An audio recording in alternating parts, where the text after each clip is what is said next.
બોરિયાવી મુકામે નવનિર્મિત ઉમિયાધામનો પ્રાણ પ્રતિષ્ઠા મહોત્સવ ઉજવવામાં આવ્યો હતો।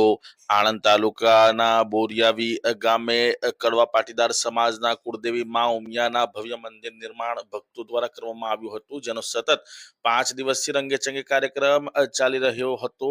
ત્યારે આ મંદિરમાં પ્રાણ પ્રતિષ્ઠા મહોત્સવ ઉજવવામાં આવ્યો, જેમાં લગભગ 7 થી 8 હજાર ભક્તોએ ઉત્સાહપૂર્વક ભાગ લીધો હતો।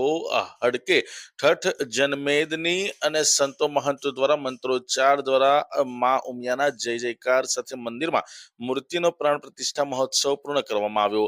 આ પ્રસંગે જમીન આપનાર દાતા તેમજ મહોત્સવમાં ઉપસ્થિત ભક્તજનો માટે ભોજન પ્રસાદીની વ્યવસ્થા કરનાર તેમજ ભોજન માટે દાન આપનાર દાતાઓનો સંસ્થાના ટ્રસ્ટીઓ દ્વારા ખૂબ ખૂબ આભાર માનવામાં આવ્યો હતો। સતત ખડે પગે ઉભા રહી લોકસેવા કરનાર સેવક ભાઈઓ તેમજ બહેનોનો અને સમગ્ર સમાજના ઉપસ્થિત ભક્તજનો અને પ્રત્યક્ષ પરોક્ષ રીતે મદદ કરનાર તમામ દાતાઓનો ગ્રામજનોનો ખૂબ ખૂબ આભાર માનવામાં આવ્યો હતો।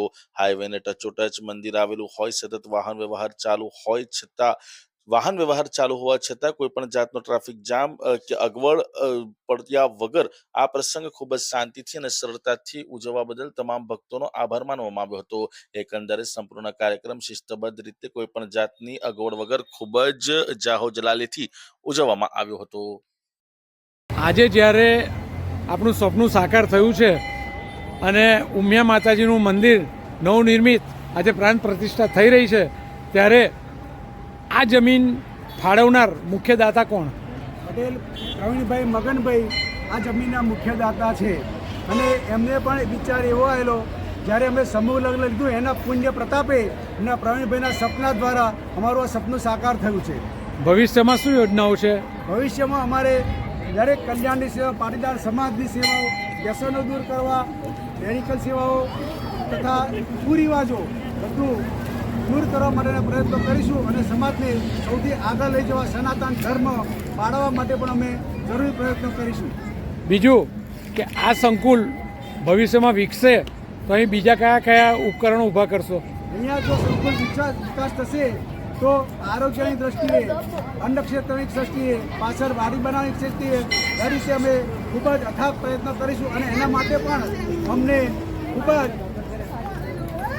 જ અમને અવિરત દાન પણ મળતું રહે છે અને માતાજીની પ્રેરણા પણ અમને મળતી રહે છે। બીજું કે આટલી વિશાળ સંખ્યામાં ભક્તો ઉપસ્થિત થયા છે તો એમની જમવાની વ્યવસ્થા કરી છે, બહુ મોટા પાયે ભોજન સમારંભ ત્યાં ચાલી રહ્યો છે, તો એના મુખ્ય દાતા કોણ છે? અમારે એના માટે દરેક પાટીદાર સમાજથી ઘણા દાતાશ્રીઓ મળ્યા છે અને દરેક ટાઈમનું પાટીદાર સમાજની તરફથી અમને ભોજનના દાતાઓ મળી ગયા છે। છેલ્લા કેટલા દિવસથી ચાલે છે? છેલ્લા 4-5 દિવસથી અમારો ભોજનનો કાર્યક્રમ ચાલી રહ્યો છે। સરેરાશ રોજ કેટલા માણસ જમે છે? સરેરાશ 1000, 1500, 2000, 2500 અને આજે 7 થી 8000 માણસોનું ભોજન સમારંભ ચાલી રહ્યો છે।